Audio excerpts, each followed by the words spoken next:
Dalam soal diketahui sebuah balok ABCDEFGH memiliki panjang AB 2 cm, BC 1 cm, dan AE 1 cm.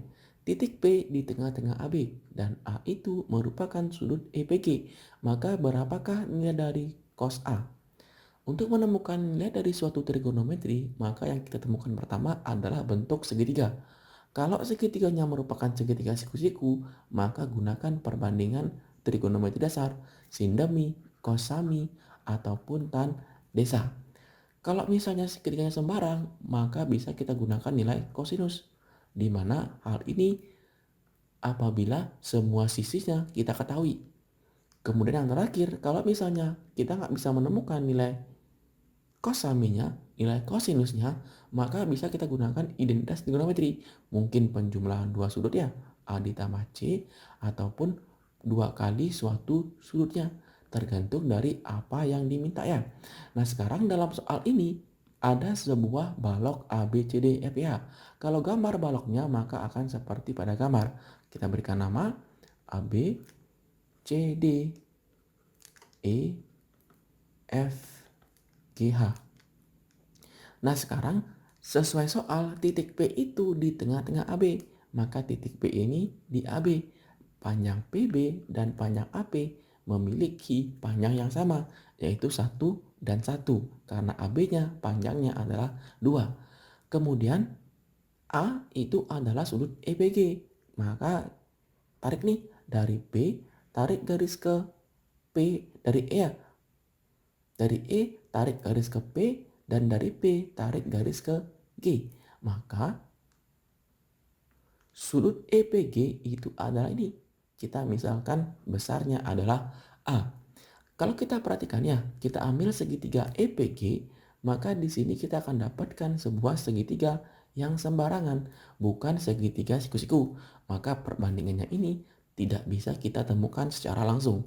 Maka kalau kita lihat di sini ya, panjang PG, GE, dan EP dengan mudah didapatkan dengan menerapkan konsep-konsep Pitagoras. Maka yang paling mungkin dilakukan adalah aturan kosinus, di mana aturan kosinus berbunyi seperti ini. Kalau misalnya ada sebuah segitiga dengan panjang sisinya ABC ya, dan ada sebuah sudut di antara AC, maka nanti akan berlaku B kuadrat sama dengan A kuadrat ditambah C kuadrat dikurangi 2AC cos alfa. Nah sehingga dalam hal ini kita harus menemukan sisi-sisi dari segitiga EPG. Yang pertama, kalau kita perhatikan EP ya, EP itu didapatkan dari segitiga EAP, di mana panjang EP itu adalah AE kuadrat. AE panjangnya 1, jadi AE kuadrat 1, AP kuadrat juga 1, ditambah 1 adalah akar 2. Kemudian panjang EG juga didapatkan dari segitiga EHG, siku-sikunya di H. Nah, sehingga di sini kita perhatikan EH memiliki panjang yang sama dengan BC. Sehingga panjangnya BC 1, maka EH juga 1. HG juga sama, memiliki panjang yang sama dengan AB. Jadi panjangnya 2. Nah, sehingga panjang dari EG didapatkan dengan cara Pitagoras akar dari 1 kuadrat ditambah 2 kuadrat, yaitu akar 5. Nah, kemudian untuk mencari PG kita harus mencari garis bantu dulu nih, karena kita nggak bisa menemukan PG secara langsung. Jadi kita ambil garis bantu dari P ke C. Nah, sehingga nanti PCG itu adalah segitiga siku-siku, di mana GC-nya itu panjangnya sama dengan AE, yaitu 1. Nah, masalahnya di sini panjang PC-nya berapa? Panjang PC-nya bisa kita hitung dari segitiga PBC dengan siku-sikunya di B. Jadi BC itu adalah akar dari PB kuadrat ditambah BC kuadrat. Sama ya, akar 2. Ini akar 2. Nah, sehingga panjang PG dengan Pitagoras juga dapat nih akar 2 kuadrat ditambah 1 kuadrat sama dengan akar 3.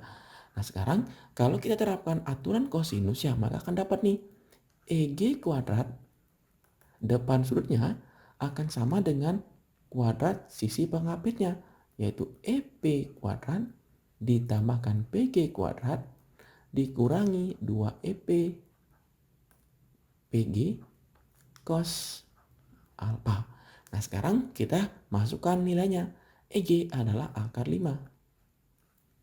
EP adalah akar 2. PG adalah akar 3. Dikurangi 2 akar 2 kali PG-nya akar 3 cos alfa. Akar 5 kuadrat 5. Akar 2 kuadrat 2. Akar 3 kuadrat adalah 3. Dikurangi 2 kali akar 2 akar 3. Akarnya kita kalikan. Akar 6 cos alfa. Nah, sehingga di sini ada bentuk yang bisa disederhanakan. Jadi 0 itu sama dengan min 2 akar 6 cos alfa. Jadi cos alfa itu sama dengan 0 dibagi min 2 akar 6 sama dengan 0. Jadi inilah nilai kosinus yang dimaksudkan. Nah, di sini ya ada beberapa cara yang bisa digunakan untuk mencari nilai kosinus dari trigonometri. Ingat nih, mungkin dia menggunakan perbandingan biasa, mungkin menggunakan aturan kosinus atau kombinasi aturan sinus, mungkin juga menggunakan identitas dasar dari bentuk-bentuk trigonometri. Nanti silakan ya disesuaikan dengan soalnya, mana yang diperlukan itu yang dipakai. Nah, silakan dipahami dengan baik bagaimana cara penyelesaiannya. Akhir kata diucapkan terima kasih dan sampai jumpa di video selanjutnya.